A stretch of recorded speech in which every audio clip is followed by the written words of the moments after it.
माननीय गृह मंत्री जी।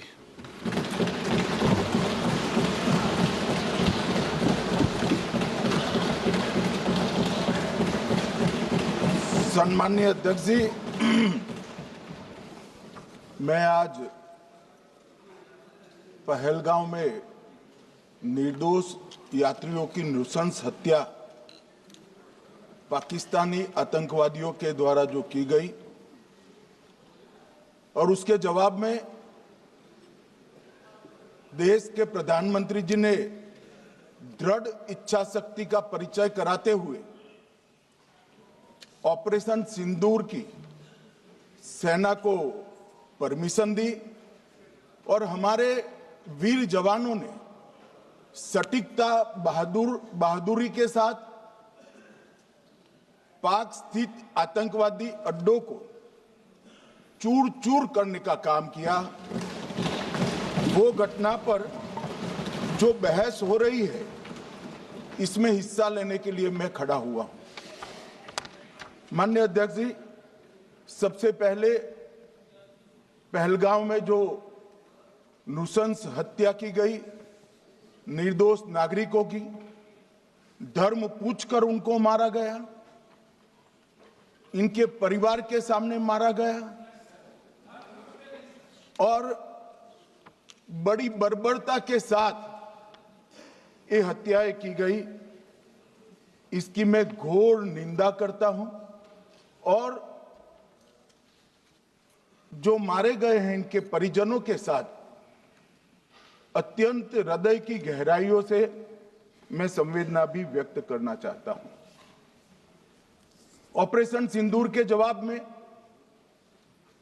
पाकिस्तान के हमारे नागरिक ठिकानों पर गोलीबारी की, इसमें भी कुछ नागरिक हताहत हुए, गुरुद्वारा भी टूटा, मंदिर भी टूटा। जो भी नागरिक उसमें घायल हुए हैं और जो हताहत हुए हैं, वो सभी के प्रति मैं पूरे सदन की ओर से गहरी संवेदना व्यक्त करना चाहता हूं। माननीय अध्यक्ष जी, कल से यहां पर पक्ष और विपक्ष दोनों की चर्चा चल रही है और स्वाभाविक है, जब इस तरह की नृशंस घटना घटे देश में, तब इस पर मुक्त चर्चा भी होनी चाहिए, चिंतन भी होना चाहिए, आगे न हो इसकी व्यवस्था की भी चिंता होनी चाहिए। माननीय अध्यक्ष जी, मैं विषय पर आने से पहले आपके माध्यम से सदन को और सदन के माध्यम से पूरे देश को ऑपरेशन महादेव जो कल एक हुआ है, इसकी जानकारी देना चाहता हूं। माननीय अध्यक्ष जी, कल ऑपरेशन महादेव में सुलेमान उर्फे फैजल जट, अफगान और जिब्रान, 3 आतंकवादी सेना, सीआरपीएफ और जम्मू कश्मीर पुलिस के संयुक्त अभियान में ऑपरेशन महादेव में मारे गए। और माननीय अध्यक्ष जी, ये जो सुलेमान है, ए श्रेणी का लश्कर तोयबा का कमांडर था पहलगाम हमले में, और गगनगिर आतंकी हमले में वो लिप्त था। इसके ढेर सारे सबूत हमारी एजेंसियों के पास है। अफगान ए श्रेणी का लश्कर तैयबा का आतंकवादी था और जिब्रान भी ए ग्रेड आतंकवादी था। और माननीय अध्यक्ष जी, मैं सदन को और सदन के माध्यम से पूरे देश को बताना चाहता हूं, जिन्होंने बैसरन घाटी में हमारे प्रवासियों को, नागरिकों को मारा था, ये तीनों आतंकवादी ये थे और तीनों मारे गए।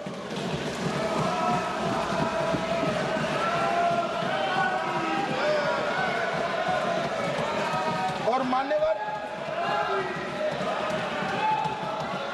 मैं आज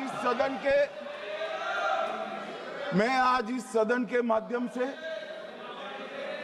सेना के पैरा 4 सीआरपीएफ के सारे जवान जो अभियान में शामिल थे और जम्मू कश्मीर पुलिस के जो जवान थे, वो सभी को सदन और पूरे देश की ओर से बहुत बहुत साधुवाद देना चाहता हूं। माननीय अध्यक्ष जी, मैं इस ऑपरेशन महादेव के बारे में थोड़ा डिटेल में बताना चाहूंगा।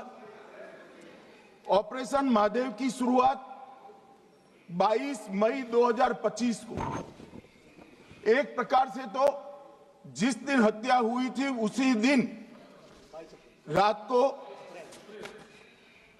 22 मई 2025 को हुई। जिस दिन हत्या हुई थी उसी दिन रात को एक सुरक्षा मीटिंग की गई थी जम्मू कश्मीर में। ये पूछ रहे थे, कोई गए नहीं, सिर्फ राहुल गांधी गए।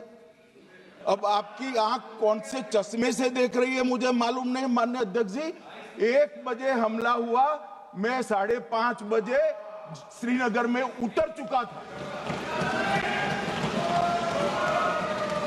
माननीय अध्यक्ष जी, अरे सुनो सुनो, मैं बताता हूँ ना 22 में, सुनो ना प्लीज, धैर्य रखकर सुनो। हमने आपको नहीं टोका है, सुनना पड़ेगा भाई, ऐसे नहीं चलेगा। माननीय अध्यक्ष जी, नहीं, पर बैठे बैठे मत बोलिए आप भी। माननीय अध्यक्ष जी, 23 अप्रैल को टिप्पणी मत करिए। एक सुरक्षा मीटिंग की गई। सभी सुरक्षा बल, सेना, CRPF, BSF, Jammu Kashmir police, और सबसे पहले उसमें निर्णय किया गया कि जो नृशंस हत्यारे हैं वो देश छोड़कर पाकिस्तान भाग न पाए, इसकी हमने पुख्ता व्यवस्था की और भागने नहीं। 22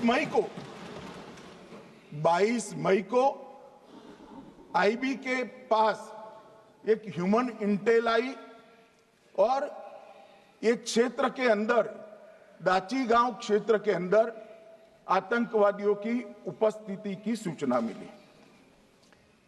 आईबी और सेना द्वारा दाचीकाम क्षेत्र में अल्ट्रा सिग्नल कैप्चर करने के लिए जो इंस्ट्रूमेंट हमारी एजेंसियों ने बनाए हैं, इसके द्वारा इस सूचना को पुख्ता करने के लिए मई से 22 जुलाई तक लगातार प्रयास किए गए।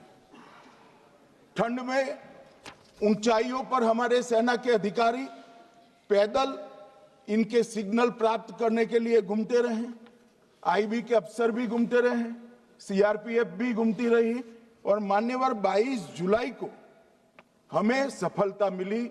सेंसर्स के माध्यम से आतंकवादी होने की पुष्टि मिल गई। तब 4 पैरा जो हमारी सेना का एक हिस्सा है, उसकी नेतृत्व में 4 पैरा के जवान, सीआरपीएफ के जवान और जम्मू कश्मीर पुलिस के जवान मान्यवर एक साथ ये आतंकवादियों को घेरने का काम किया। सेना, सीआरपीएफ, जम्मू कश्मीर पुलिस की मीटिंग भी की गई। जो 5 ह्यूमन एसेट से उनको भी वहां भेजा गया, और कुल मिलाकर कल जो ऑपरेशन हुआ, इसमें हमारे निर्दोष नागरिकों को मारने वाले तीनों आतंकी मौत के घाट उतार दिए। मान्यवर, तीनों के नाम मैंने बताए हैं, सुलेमान उर्फे फैजल जट, अफगान और जिब्रान। मान्यवर, वो तो एक आशंका थी कि यही लोगों ने घटना की है, मगर मैं बाद में एनआईए की जांच पर आता हूं, एनआईए ने पहले से ही इनको, जिन्होंने आसरा लिया था, वो लोगों को गिरफ्तार कर रखा था। उनको खाना पहुंचाने वाले लोगों को अपने कब्जे में रखा था। तो जब आतंकवादियों के शव श्रीनगर आए, इनसे पहचान कराई गई। 4 लोगों ने पहचान लिया, यही 3 लोग थे जिन्होंने पहलगांव में आतंकी घटना को, मगर हमने इस पर भी भरोसा नहीं किया मान्यवर, कोई जल्दबाजी नहीं की।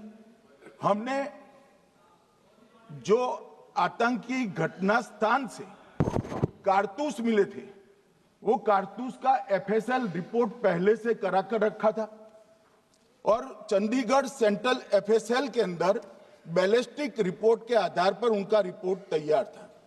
जब ये कल आतंकवादी मारे गए, इनकी 3 राइफलें पकड़ी गई। एक M9 अमेरिकन राइफल थी और 2 AK-47 राइफल थी।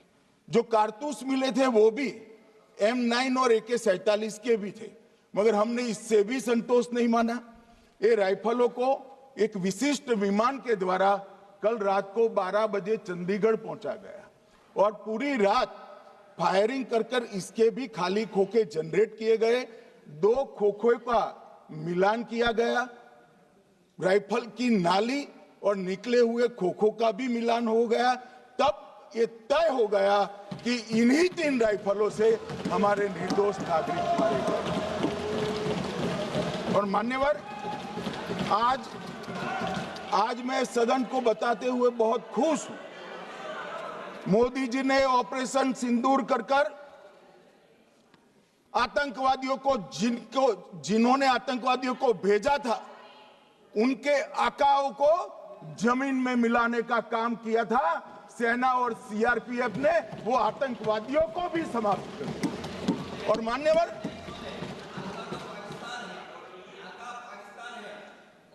कौन पाकिस्तान से आपकी बात होती है क्या? अरे बैठ जाओ भाई।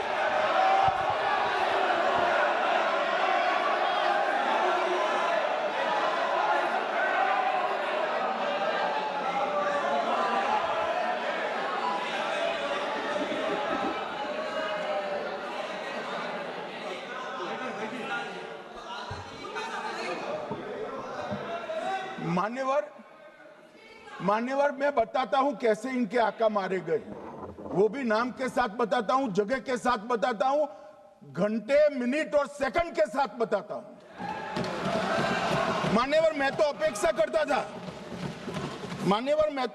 करता था कि जब ये सूचना सुनेंगे पक्ष विपक्ष में खुशी की लहर दौड़ जाएगी, मगर ये स्याही पड़ गई इनके चेहरे। ये क्या है मान्यवर? किस तरह की पॉलिटिक्स? भाई, आतंकवादी मारे गए, आपको इसका भी आनंद नहीं है?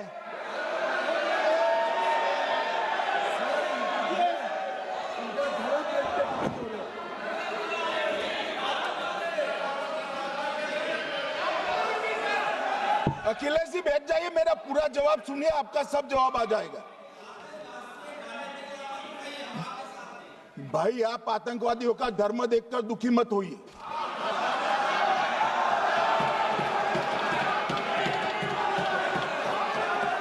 अखिलेश बैठ जाइए यार।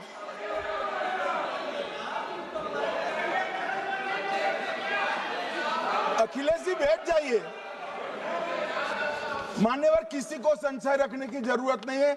बैलिस्टिक रिपोर्ट मेरे पास है, मेरे हाथ में है और 6 वैज्ञानिकों ने इसको क्रॉस चेक किया है।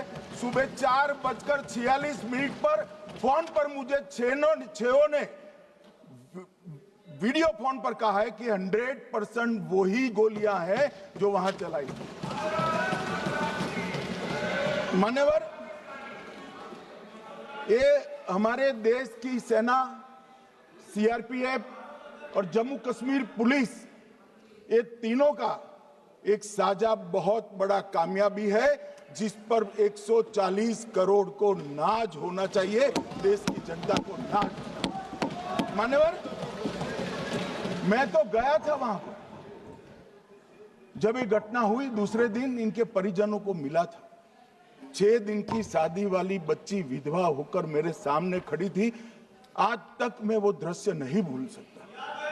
मगर आज सारे परिजनों को मैं कहना चाहता हूं कि मोदी जी ने ऑपरेशन सिंदूर से भेजने वालों को भी मारा और हमारे सुरक्षा बलों ने जिनको भेजा था उनको भी मारा और एक ऐसा सबक सिखाया है कि आने वाले कई दिनों तक कोई ऐसी हिम्मत नहीं कर पाएगा। मान्यवर, मैं थोड़ा एनआईए की जांच के बारे में भी बताना चाहूंगा। मान्यवर, जिस दिन लश्कर ए तोयबा ने और इसके आउटफिट टीआरएफ ने इसकी जिम्मेदारी ली, उसी दिन हमने तय कर लिया था कि ये जांच एनआईए को सौंप दी जाएगी, क्योंकि एनआईए आतंकवाद के केसों की जांच के लिए, वैज्ञानिक तरीके से जांच करने के लिए और सजा कराने के लिए महारत हासिल की हुई विश्व मान्य एजेंसी है, जिसका सजा कराने का दर 96% से ज्यादा है। मान्यवर, हमने तुरंत ही इसकी जांच एनआईए को दे दी। हमने पूरी व्यवस्था की। सेना, बीएसएफ, सीआरपीएफ और जम्मू कश्मीर पुलिस ने कि लोग देश छोड़कर भाग न जाए। और मान्यवर, इसकी जांच की शुरुआत हुई। एक थकाने वाली बहुत लंबी जांच हुई है। जांच के दौरान मृतक के परिजन जो साथ में थे, उनको सभी को चर्चा किए गया। पर्यटकों, खच्चर वालों, पोनी वालों, फोटोग्राफर,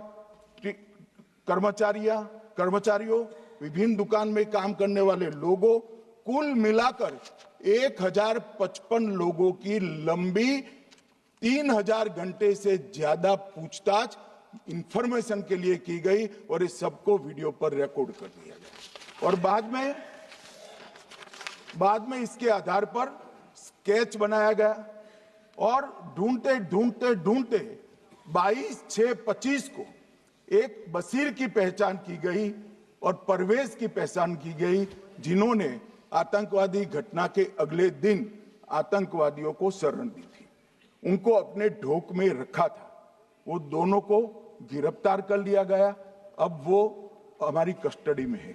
दोनों गिरफ्तार अपराधियों ने खुलासा किया कि 21/4/25 की रात को 8 बजे 3 आतंकवादी बेसरन से लगभग 2 किलोमीटर दूर स्थित परवेज ढोक में आए थे।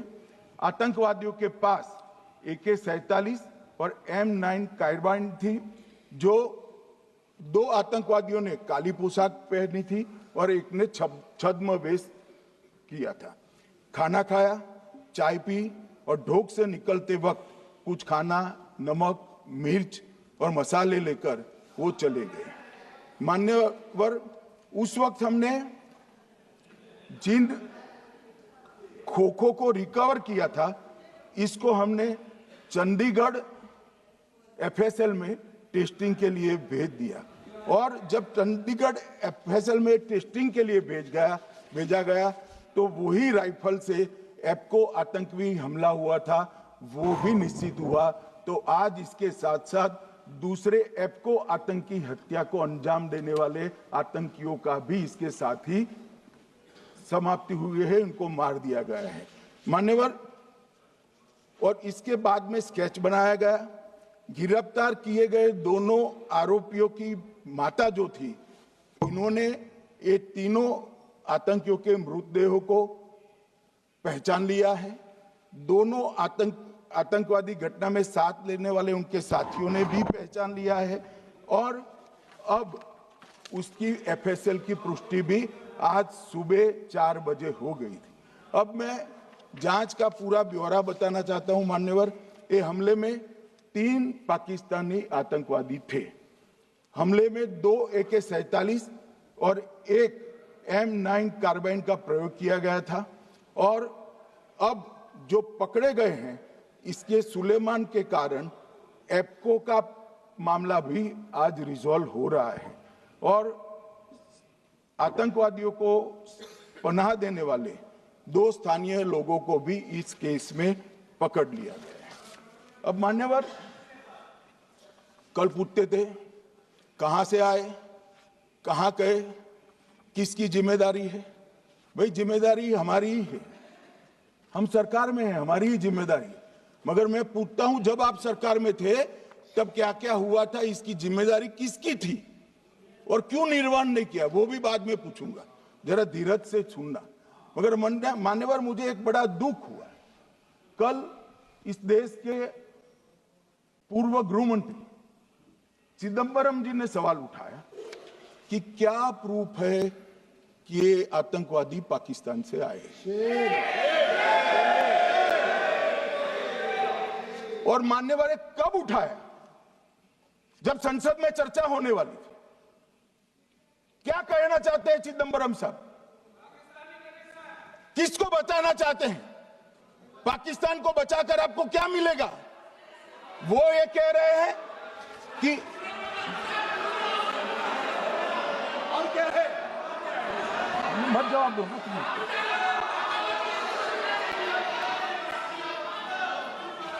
मान्यवर हमारे पास, मैं आज चिदंबरम साहब को कहना चाहता हूं, मैं आज चिदंबरम साहब को आपके माध्यम से कहना चाहता हूं, हमारे पास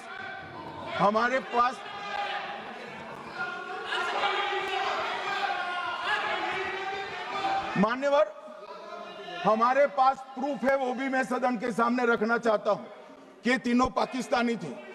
3 में से 2 के पाकिस्तान के वोटर नंबर भी आज हमारे पास उपलब्ध है। मान्यवर ये राइफलें हैं, ये राइफलें भी हमारे पास उपलब्ध है। इनके पास से जो चॉकलेटें मिली हैं, वो चॉकलेटें ढोक में से मिली, वो भी पाकिस्तान की बनाई हुई चॉकलेट है।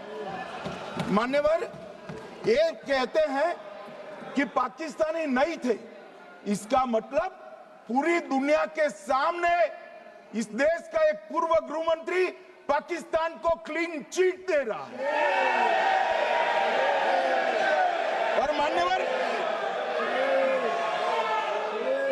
और मान्यवर वो पाकिस्तानी आतंकवादी नहीं थे, ऐसा बोलकर श्री चिदंबरम अगर पाकिस्तानी आतंकवादी नहीं थे तो पाकिस्तान पर हमला क्यों किया, वो भी सवाल खड़ा कर रहे हैं।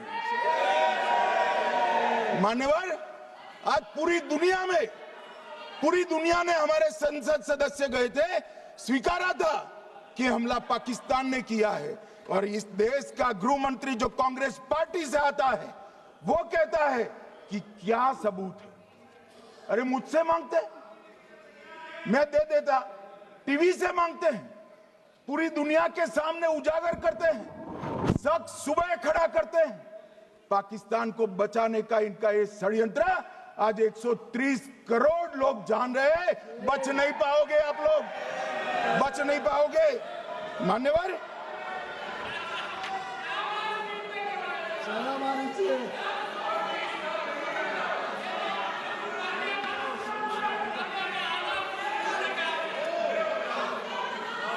मान्यवर अब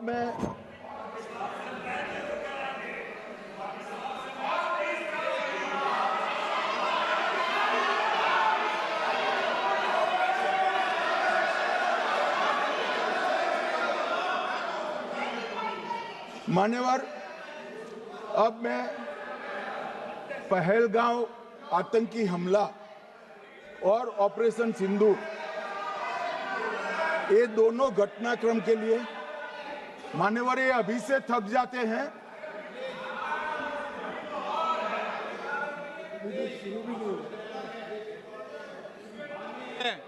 प्लीज बैठिए।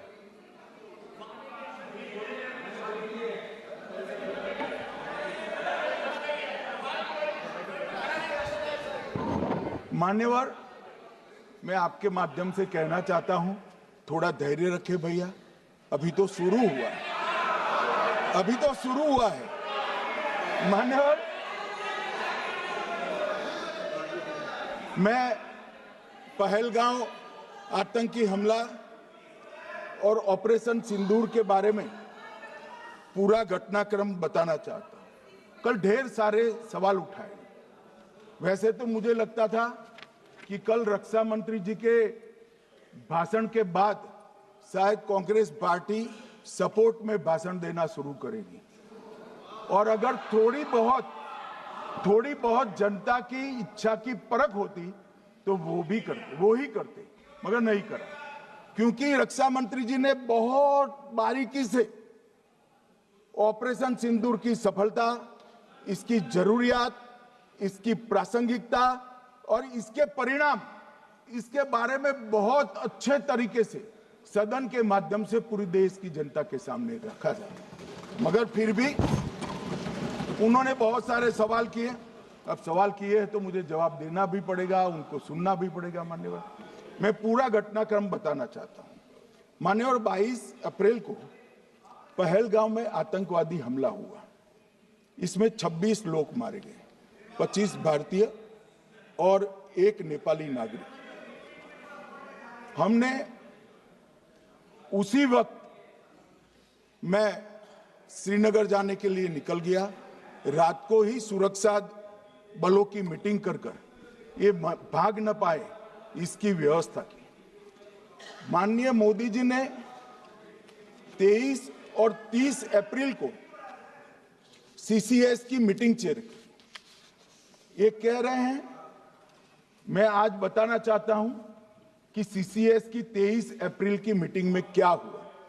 सबसे पहला कांग्रेस पार्टी का ब्लंडर था सिंधु जल संधि, इसको स्थगित करने का काम नरेंद्र मोदी जी ने किया। हमने अटारी के माध्यम से एकीकृत जांच चौकी जो चलती थी उसको बंद कर दिया। पाकिस्तानी नागरिकों के सार्क वीजा को सस्पेंड कर सभी को वापस पाकिस्तान भेजने का काम किया। पाकिस्तान स्थित उच्चायोग ने रक्षा, सैन्य, नौसेना के सलाहकारों को अवांछनीय व्यक्ति घोषित किया। संख्या को 55 से घटाकर 30 किया और सीसीएस ने ये संकल्प लिया कि जहां पर भी ये आतंकवादी छुपे हैं उनको और उनकी ट्रेनिंग करने वाले अड्डों को सेना, पुलिस, सीआरपीएफ, बीएसएफ उचित जवाब देगी। मान्यवर, जिस तारीख को ये हुआ उसी दिन ये निर्णय हो चुका।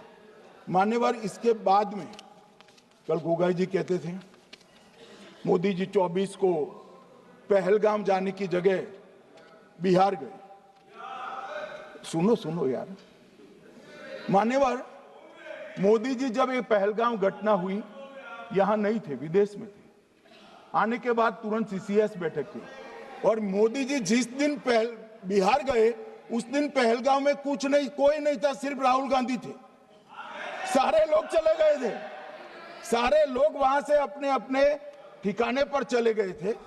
मगर इन्होंने एक बात कही, उस पर मेरी आपत्ति है। मान्यवर, उन्होंने कहा 24 अप्रैल को चुनावी भाषण किया।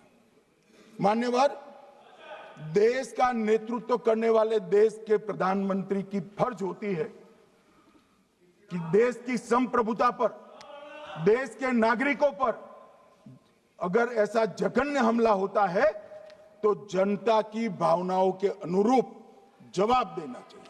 मान्यवर, मैं आज आपकी परमिशन से मोदी जी के बिहार भाषण के कुछ अंश पढ़ना चाहता हूं। कोट अनकोट है। 22 अप्रैल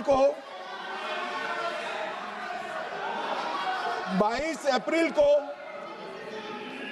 पहलगाम का यह हमला केवल निहत्थे पर्यटकों पर नहीं बल्कि पूरे भारत की आत्मा पर एक दुस्साहसपूर्ण प्रहार है। आतंकवाद के प्रति दृढ़ और कड़ा रुख, आतंकियों और इसके हमले की साजिश रखने वालों की कल्पना से भी बढ़कर उनको सजा दी जाए। मान्यवर, महत्वपूर्ण है आतंकियों और इसकी साजिश रचने वाले दोनों को। आतंकियों की बची खुची जमीन भी मिट्टी में मिलाने का समय आ गया है। 140 करोड़ भारतीय इस बात के लिए एकजुट है कि आतंक के आकाओं की कमर तोड़ दी जाएगी। भारत हरेक आतंकवादी और उनके समर्थकों की पहचान करेगा, उनका पता लगाएगा और उन्हें दंडित करेगा। आतंकवाद कभी भी भारत की आत्मा नहीं तोड़ पाएगा। न्याय सुनिश्चित करने का मैं हर संभव प्रयास करूंगा। अनकोट। अब इसमें किसी को चुनावी भाषण दिखाई पड़ता है तो उसकी समझ शक्ति पर बहुत सारे सवालिया निशान लग जाते हैं। ये चुनावी भाषण नहीं है। आतंकवाद के खिलाफ लड़ने का 140 करोड़ भारतीयों का प्रतिघोष है जो मोदी जी ने वहां दिया। इनको चुनावी भाषण दिखाई पड़ता है। जैसे चश्मे होते हैं ऐसी ही दृष्टि होती है। मान्यवर, इसके बाद 30 अप्रैल को मान्यवर 30 अप्रैल को सीसीएस की बैठक हुई, पहले 23 को हुई थी। उसमें सशस्त्र बलों को पूर्ण ऑपरेशन की फ्रीडम दे दी गई। प्रधानमंत्री मोदी जी ने सीसीएस की उपस्थिति में रक्षा मंत्री, एनएसए और सेनाओं के प्रमुख के साथ बैठकर पूर्ण ऑपरेशनल फ्रीडम देने का काम किया और इसके बाद ये ऑपरेशन सिंदूर हुआ। मान्यवर, ऑपरेशन सिंदूर 7 मई को रात को 1:04 से 1:24 तक चला। उसमें पाकिस्तान के 9 आतंकी ठिकानों को ध्वस्त कर दिया और पूरी दुनिया ने इसके दृश्य देखे। साहब, इससे बड़ा संयमित हमला नहीं हो सकता। आजकल दुनिया में युद्ध चल रहे हैं, हम देख रहे हैं, बच्चे मर रहे हैं, महिलाएं मर रही, निर्दोष मर रहे। हमने 9 आतंकी अड्डों को समाप्त किया, परंतु एक भी सिविलियन नहीं मारा गया, केवल और केवल आतंकी मारे गए। स्थान थे मरकज सुभान अल्लाह बहावलपुर, मरकज तैयबा मुरीद के, महमूना जाया कैंप सियालकोट, अरे नाम सुनो काम में आएंगे, सरजाल camp Sialkot, Sawai Nala camp Muzaffarabad, Syedna Bilal camp Muzaffarabad, Gulpur camp Kotli, Barnala camp बिंगबर्ज और अब्बास कैंप कोटली। मान्यवर, सर्जिकल स्ट्राइक और एयर स्ट्राइक में हमने पाक ऑक्यूपाई कश्मीर में ही हमला किया, एक प्रकार से भारत के हिस्से पर ही हमला किया। पाक ऑक्यूपाई कश्मीर हमारा ही है, तो हमने तो हमारे हिस्से में हमला किया। मगर इस बार 100 किलोमीटर अंदर घुसकर पाकिस्तान की भूमि पर आतंकवादियों को तबाह करने का काम। और मान्यवर, ये आतंकी के ठिकानों पर हमला हुआ, इसमें मारा कौन गया? हाफिज मोहम्मद जमील जैसे मोहम्मद के प्रमुख मौलाना मसूद अजहर के बहनोई, मुदस्सर खादियान मरकज तैयबा मुरीद का प्रमुख, याकूब मलिक जेएम पदाधिकारी, मोहम्मद हमसा जमील जेएम ऑपरेटिव, मोहम्मद यूसुफ अजहर गंभीर रूप से घायल था, फिर मारा गया। जैसे मोहम्मद का आमिर मोहम्मद हसन खान गंभीर रूप से घायल था, फिर मारा गया। जेएम ऑपरेटिव मोहम्मद हसन गंभीर रूप से घायल हुआ। अब्दुल मलिक, खालिद अबू अक्स और नोएम मलिक, इनका कोई पता ठिकाना नहीं। और मान्यवर, ये पूछते थे मुझे कल कि पहलगांव के दोषी कहां गए, वो पहलगांव के दोषी कहां गए? ये जो मैंने, अरे सुनो ना यार, ये जो 10 मैंने नाम पढ़े हैं, इसमें से 8 ये चिदंबरम एंड कंपनी के समय में आतंकवादी घटना घटाने वाले लोगों को नरेंद्र मोदी जी ने मारा। ये हमें पूछते हैं कहां गए? अरे भाई, आपके समय में जो छुप गए थे उनको चुन चुन कर हमारी सेना ने समाप्त कर दिया है। और ये 10 नहीं, कल राजनाथ जी घबराते बोले हैं, अब ऑथेंटिक शब्द का है, मैं बढ़ा नहीं सकता, मगर कम से कम 100 लोगों को हमारी सेना ने समाप्त, 100 से अधिक लोगों को हमारी सेना ने समाप्त करने का काम। मान्यवर, और इस पर भी गर्व नहीं कर सकते आप? इस पर भी गर्व नहीं कर सकते?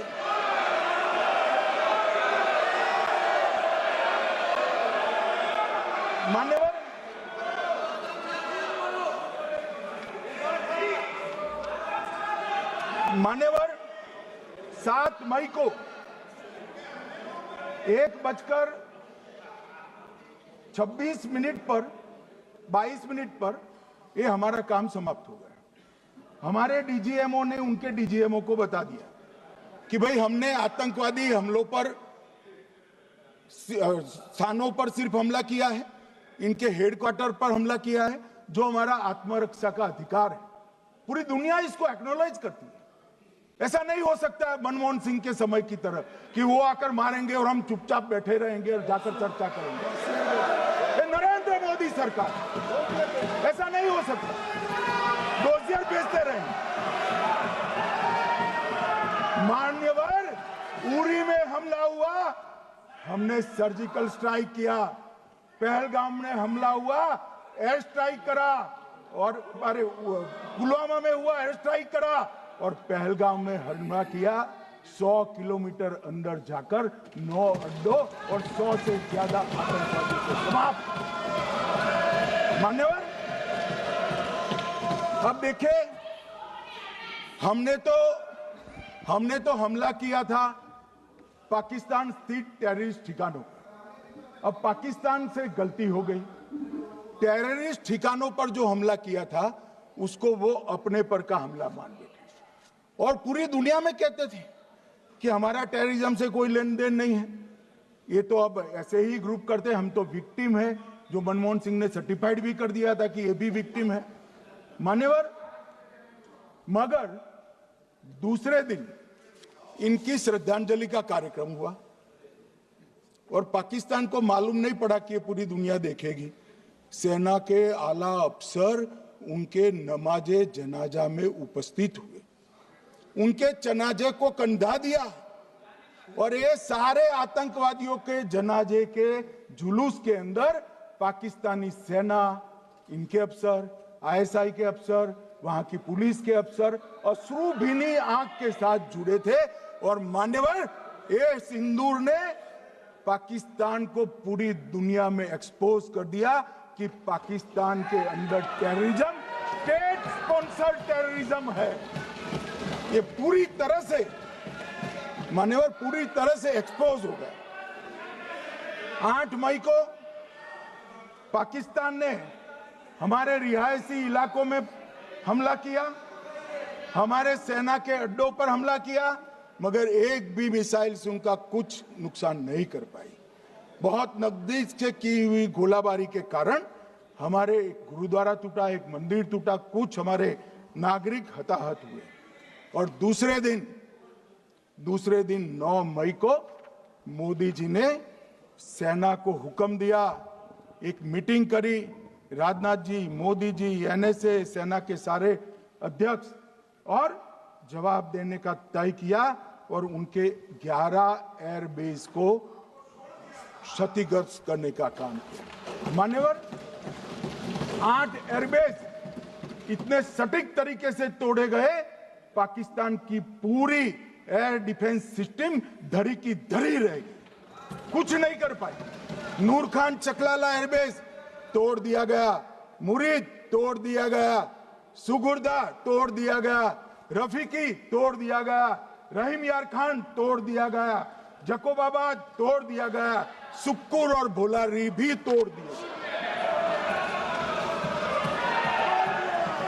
और सुक्कुर, लाहौर, अरिफवाला, चुनेन, जकोकाबाद और नया चोर, ये 6 रडार सिस्टम भी उनके पूरी तरह से ध्वस्त कर दिए। 2 surface to air guided weapon Lahore और ओकारा में इनका जखीरा भी समाप्त कर दिया गया। और मान्यवर,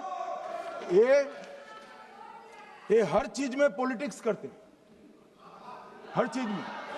जब उन्होंने हमारे रिहायशी इलाकों पर हमला किया, फिर भी हमने इनके रिहायशी इलाकों पर हमला नहीं किया, सिर्फ इनके एयरबेस और एयर डिफेंस सिस्टम को निशाना बनाया और उनकी आक्रमण करने की क्षमता को पंगु कर रख दिया। हमारी पूरी सेना, पूरी वायुसेना, पूरी नौसेना अक्षुण्ण थी और उनकी हमला करने की क्षमता को हमने छिन्न विछिन्न कर दिया। पाकिस्तान के पास शरण में आने के अलावा और कोई चारा ही नहीं था। इसलिए मान्यवर, इसलिए 10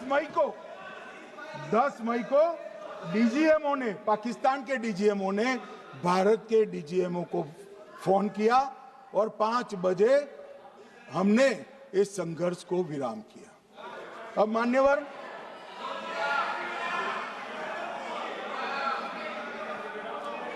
ये लोग कल सवाल उठा रहे थे कि इतनी अच्छी पोजीशन में थे, आपने युद्ध क्यों नहीं किया? युद्ध के कई परिणाम होते हैं मान्यवर, करना न करना वो सोचकर करना पड़ता है। मगर मैं इसी देश के इतिहास से कुछ घटनाएं बताना चाहता हूं। 1948 में मान्यवर, कश्मीर में हमारी सेनाएं निर्णायक बढ़त पर थी। सरदार पटेल ना बोलते रहे, जवाहरलाल नेहरू जी ने एक तरफा युद्ध विराम कर दिया। और मान्यवर, मैं बड़ी जिम्मेदारी के साथ कहता हूं, मैं इतिहास का विद्यार्थी हूं। पाक ऑक्यूपाई कश्मीर का अगर अस्तित्व है तो जवाहरलाल नेहरू जी की ये युद्ध विराम के कारण है। इसका जिम्मेदार जवाहरलाल नेहरू है।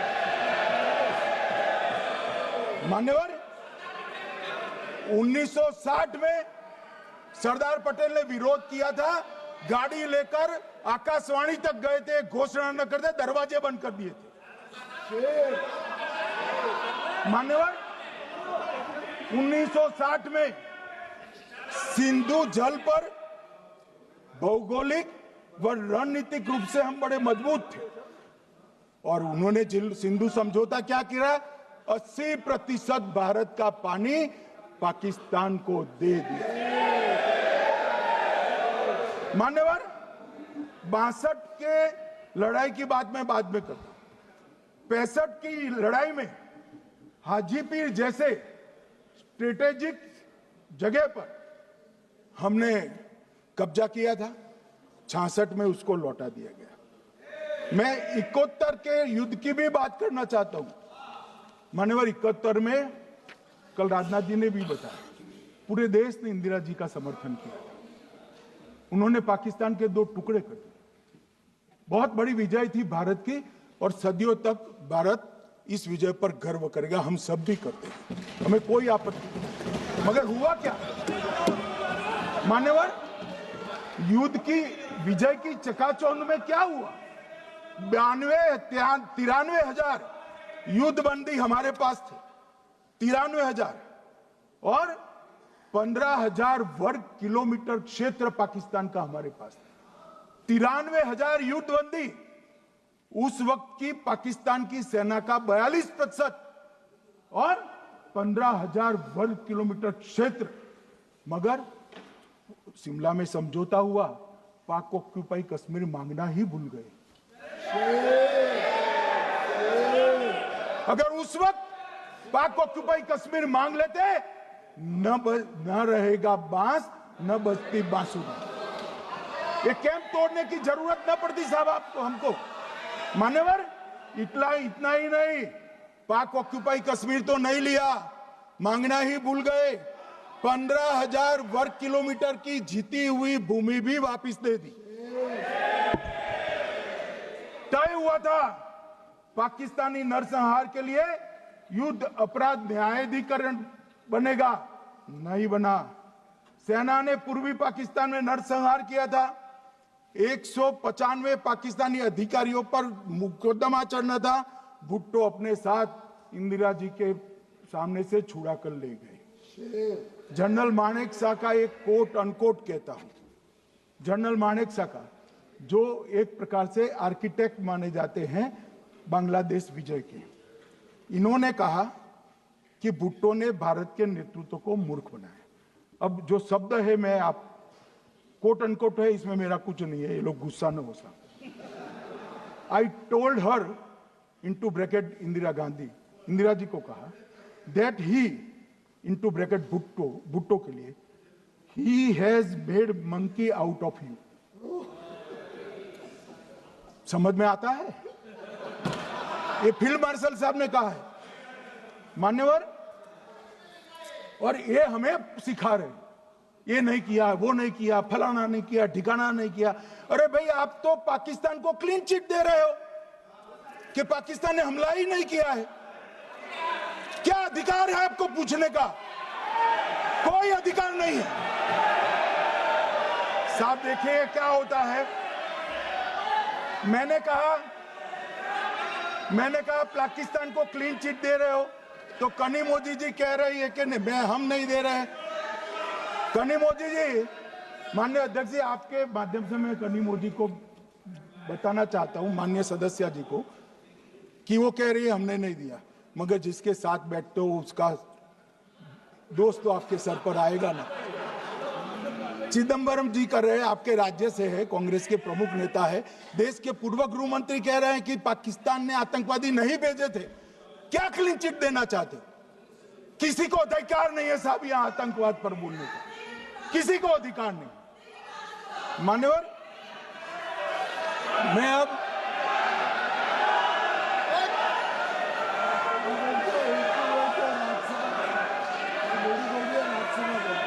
मान्यवर, मैं उनको बताना चाहता हूं, अभी आधा भी नहीं हुआ है, जरा सुनो।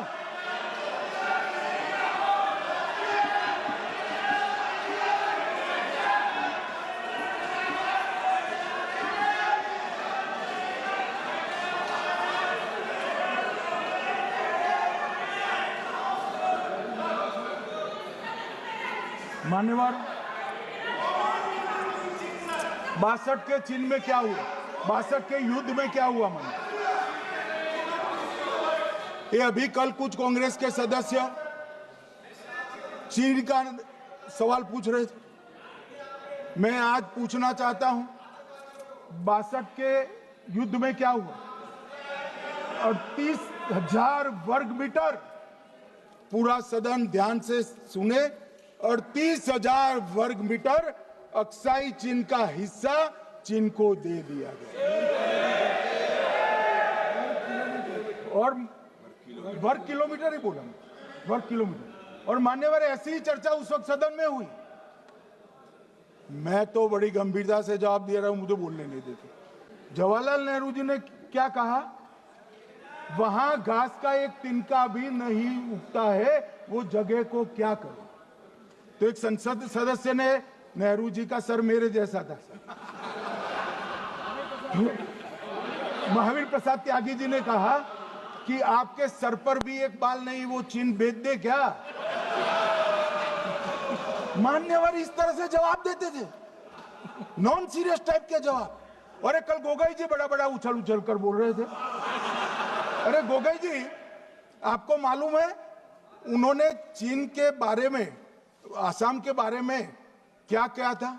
आसाम को आकाशवाणी पर बाय बाय कह दिया। रिकॉर्डिंग है, रिकॉर्डिंग है।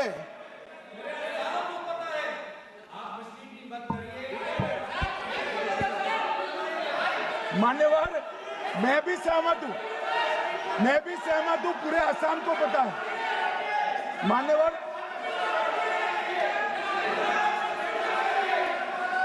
मान्यवर,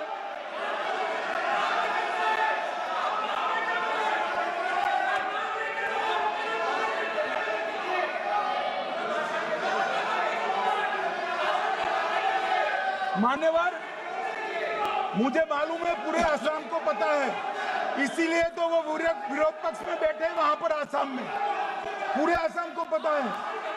और मान्यवर,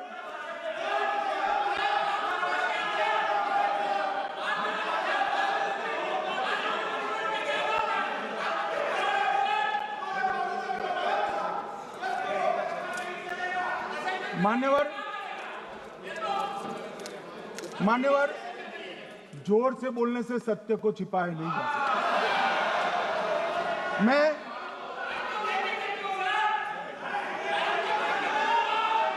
मान्यवर, मैं selected works of Jawaharlal Nehru series volume 29 पृष्ठ 231 पर से एक जवाहरलाल नेहरू जी के पत्र को कोट करना चाहता हूं। अनौपचारिक रूप से संयुक्त राज्य अमेरिका ने यह सुझाव दिया कि चीन को संयुक्त राष्ट्र में तो ले लिया जाए, मगर सुरक्षा परिषद को नहीं। सुरक्षा परिषद में भारत को लेना चाहिए, यह अमेरिका का प्रस्ताव था। नेहरू जी ने कहा हम इसे स्वीकार नहीं करते क्योंकि इससे चीन के साथ हमारे संबंध खराब होंगे और चीन जैसे महान देश को बुरा लगेगा।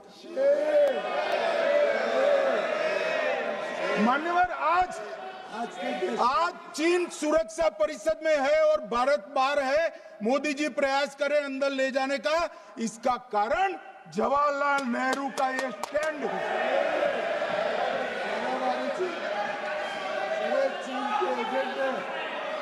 और मान्यवर, ये तो पीढ़ी दर पीढ़ी चलता आ रहा है। राजीव गांधी फाउंडेशन ने चीन के साथ एमओयू कर दिया। अब कहते नहीं है कि एमओयू में क्या था, ये तो बताओ भाई, क्या एमओयू किया था राजीव गांधी फाउंडेशन ने? और जब डोकलाम में हमारे सेना के जवान चीन की सेना के सामने आंख में आंख डालकर बैठे थे, वो चीन के राजदूत के साथ राहुल गांधी मीटिंग कर रहे थे। ये मान्यवर, ऐसा नहीं है। जवाहरलाल नेहरू, सोनिया गांधी, राहुल गांधी, तीन पीढ़ी तक के चीन का प्रेम उतरता जा रहा है। मान्यवर,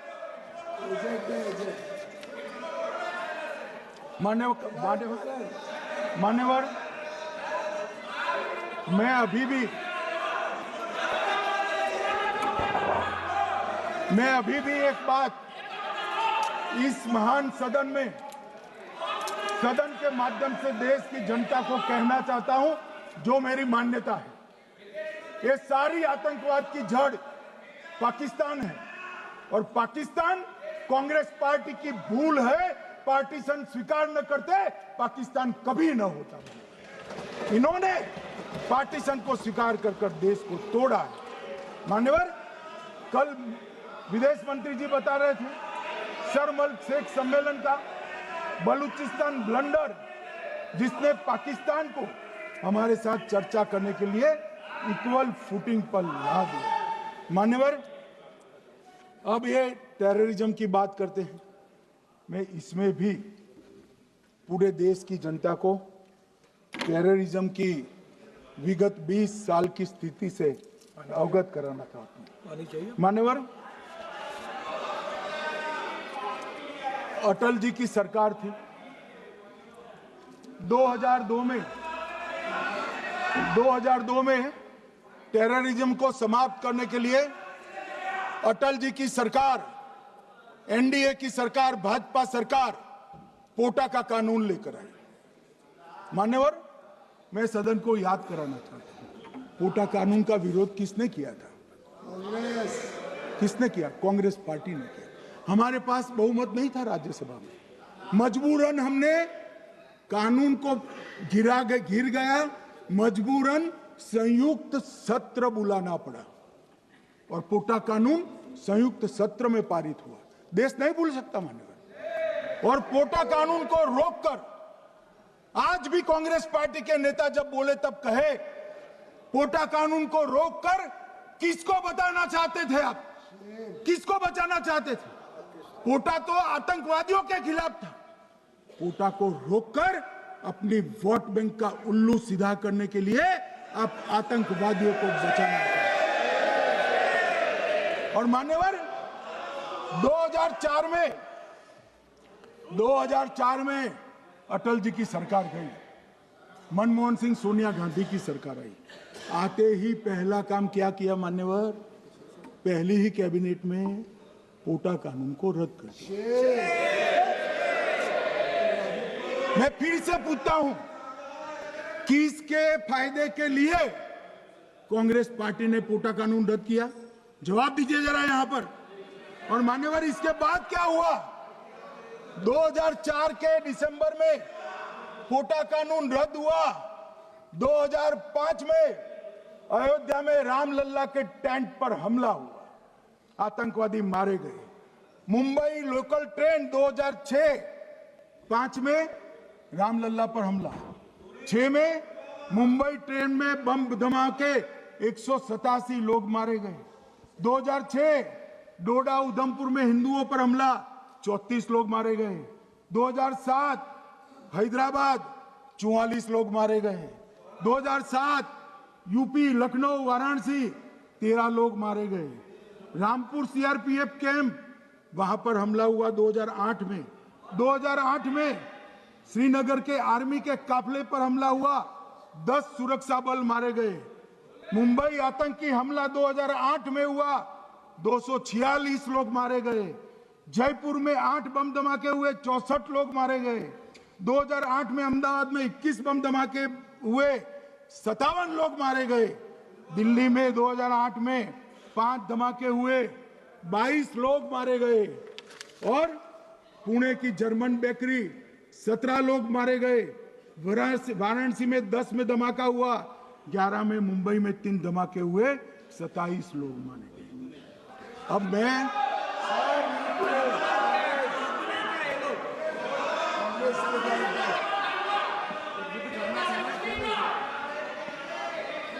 मान्यवर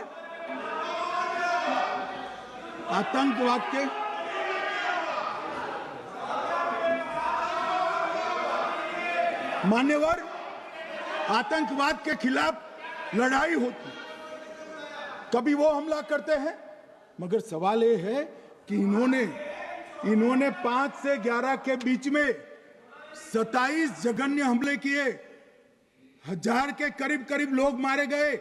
आपने क्या किया? क्या किया आपने?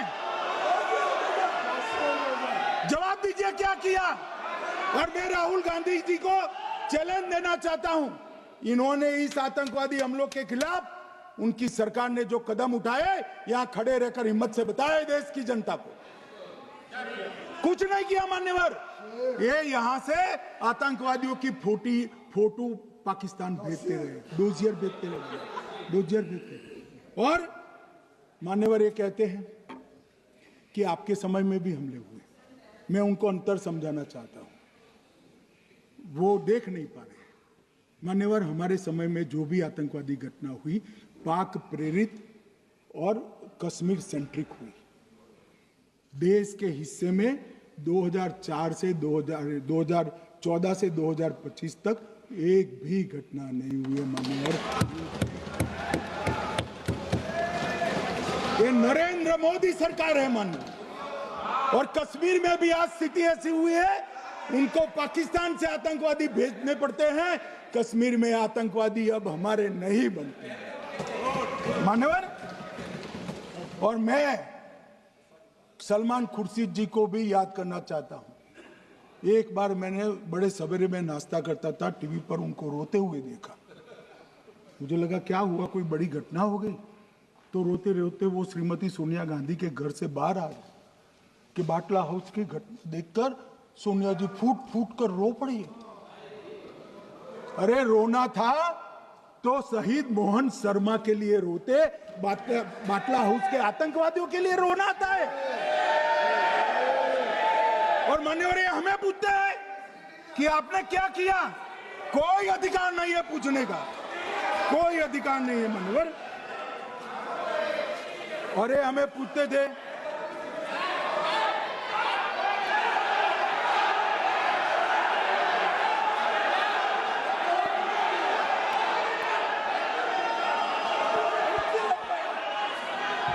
मान्यवर, अभी 25% बाकी।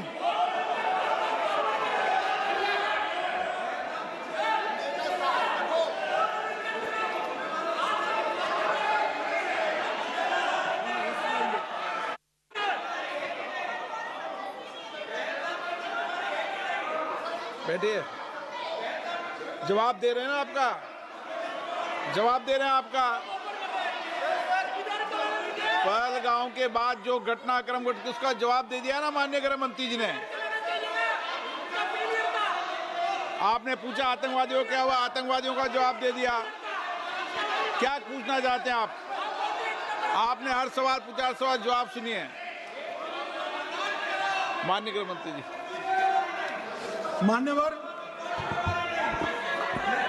मान्यवर, इन लोगों को कल ऐसा था कि ये जो बहसरन के गुनहगार है वो पाकिस्तान भाग गए, तो बड़े आवाज से पूछते थे भाग गए भाग गए भाग गए, गृह मंत्री क्या करता है, जिम्मेदारी ले। हमारी तो सेना ने ठोक दिया, सीआरपीएफ ने ठोक दिया। मान्यवर, अब मेरा तो जवाब बनना ना देता है ना वो मांगना बनता है, मगर मैं उनको कुछ पूछना चाहता हूं।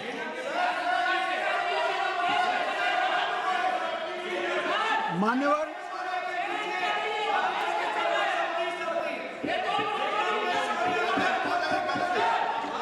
प्लीज, मारेगी तो सेना ही ना, सेना अब ऐसे भी मारेगी ना, तो वो भी ये कह रहे हैं सेना और सीआईएसएफ ने मारा।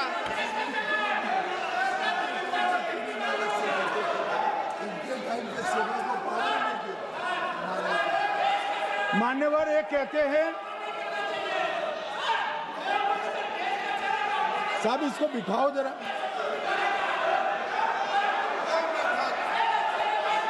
हाँ, प्लीज बैठिए बैठिए बैठिए बैठिए बैठिए।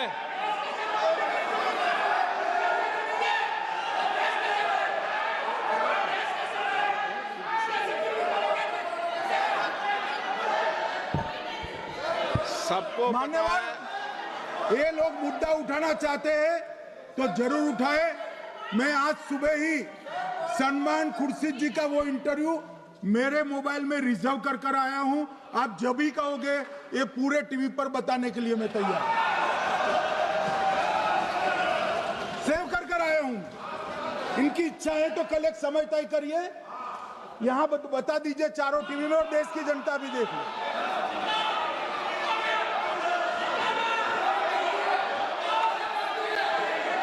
मान्यवर कह रहे हैं बताओ, आप बताओ, बताना है या नहीं बताना, नहीं पूछो ना उनको। Please please.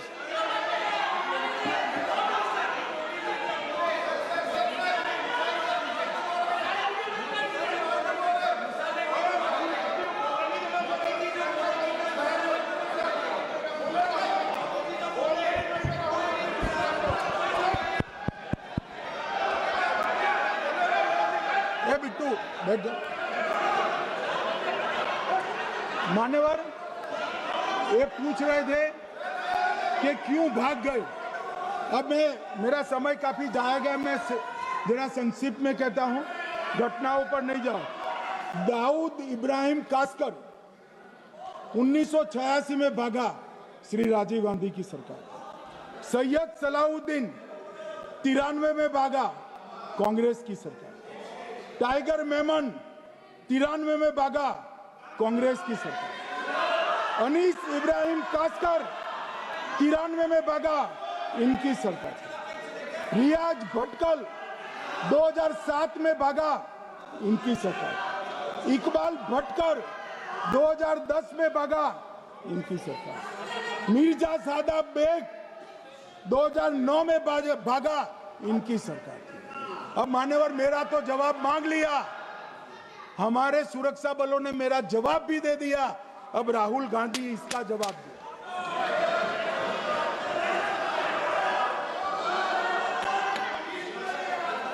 मान्यवर, अब मैं कश्मीर के विषय में मैं बात करना चाहता हूं। कल कहते थे कि गृह मंत्री ने भाषण किया था कि 370 की कलम जाएगी तो आतंकवाद कम हो जाएगा। क्या हो? मान्यवर, मेरा हिसाब देना बनता है। हम भारतीय जनता पार्टी के कार्यकर्ता हैं, ये नरेंद्र मोदी जी की सरकार है, हम जवाबदेह होते हैं जनता के प्रति, संसद के प्रति और देश के हितों के प्रति। मैं आज देश की जनता के सामने 2004 से 14 और 2015 से 25 10-10 साल का लेखा जोखा रखना चाहता हूं। 2004 से 14 में अखंड सोनिया मनमोहन की सरकार थी 10 साल की, और 15 से 25 अखंड रूप से नरेंद्र मोदी जी की सरकार। कश्मीर में टेरर इंसिडेंट 7,217 हुए थे 2004 से 14 में। 70% की कमी के साथ 2150 हो गए 1525। नागरिकों की मृत्यु 2004 से 14 में 1770 हुई, 2015 से 25 में कम होकर 357 हो गई, 80%। सिक्योरिटी फोर्सेस की मृत्यु 1060 हो गई उस वक्त, और हमारे समय में 542 हुई, और टेररिस्टों की मृत्यु में 123% की वृद्धि हुई।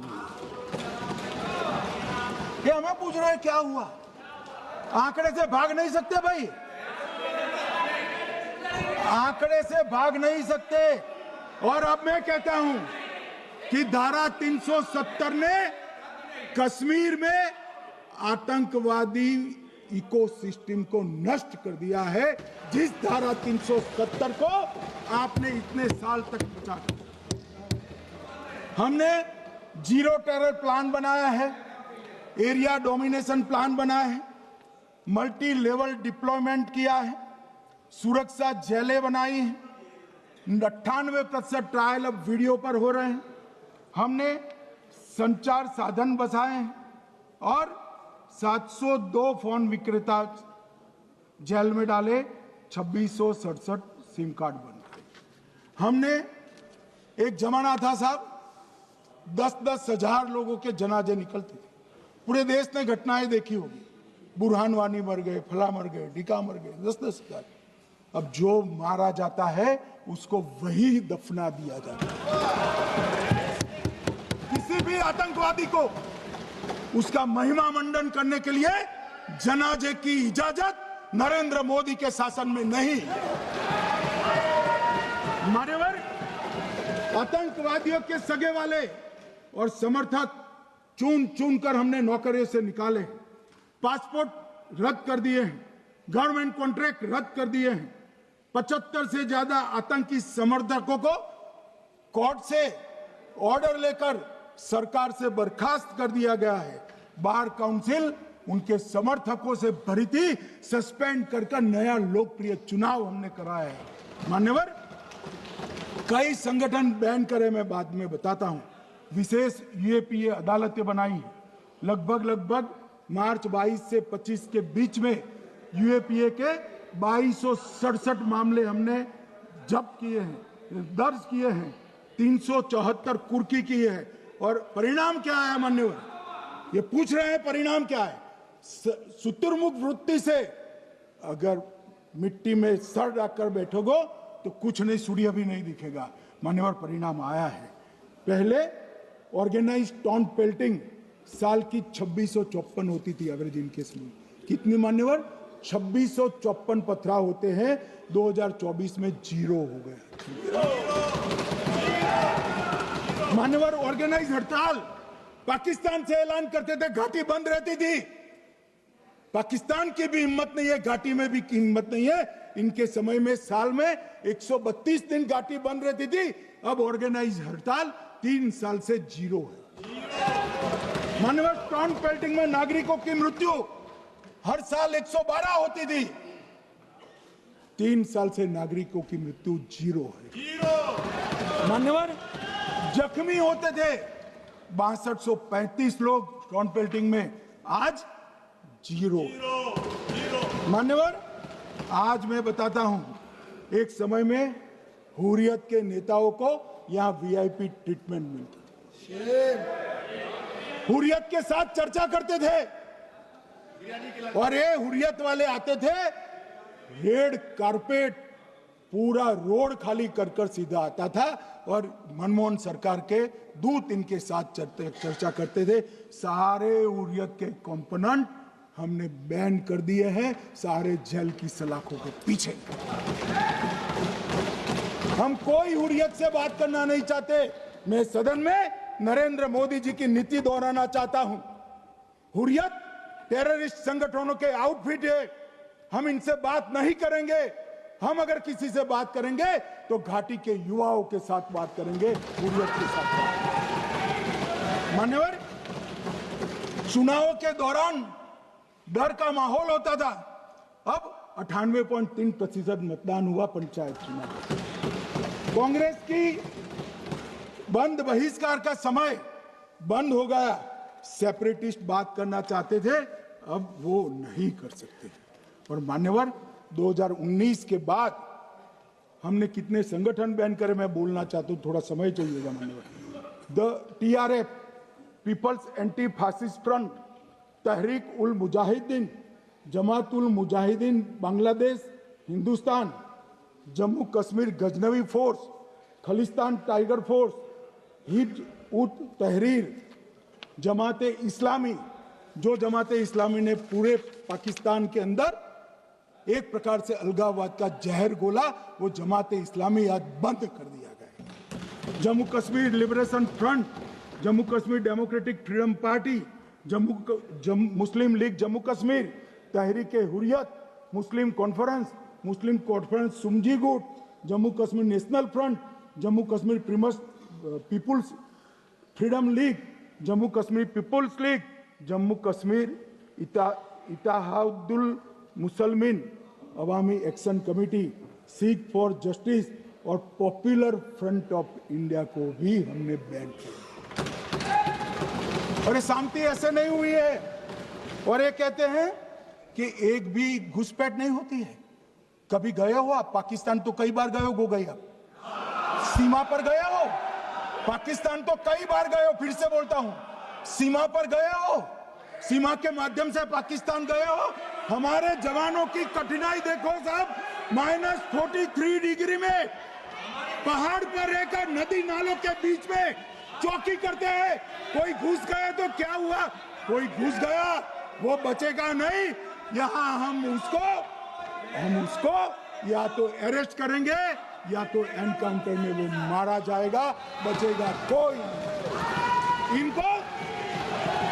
इनको सीमा की भौगोलिक कठिनाइयां मालूम नहीं।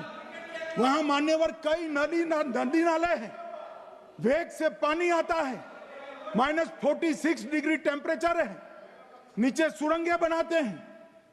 और ये तो ऐसे कह रहे हैं घुस गए। अरे भाई, आपके मन में तो, आपके समय में तो घुसने की जरूरत ही नहीं थी। आप बुलाते थे वीजा देकर, क्यों घुसेंगे? घुसने की जरूरत ही नहीं। जैसे आप पाकिस्तान जाते हो वैसे वो यहां आते। मानवर, अब ये कैसे हमें पूछ सकते हैं? मान्यवर,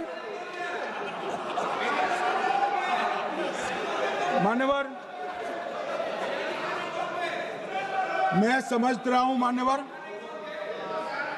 मान्यवर मैं समझ रहा हूं, पोटा का विरोध करने वाले को नरेंद्र मोदी की आतंकवादी विरोधी नीति नहीं पसंद आई। मैं समझ रहा हूं, पोटा रद्द करने वाले को नरेंद्र मोदी जी की एंटी टेरर नीति पसंद नहीं आई।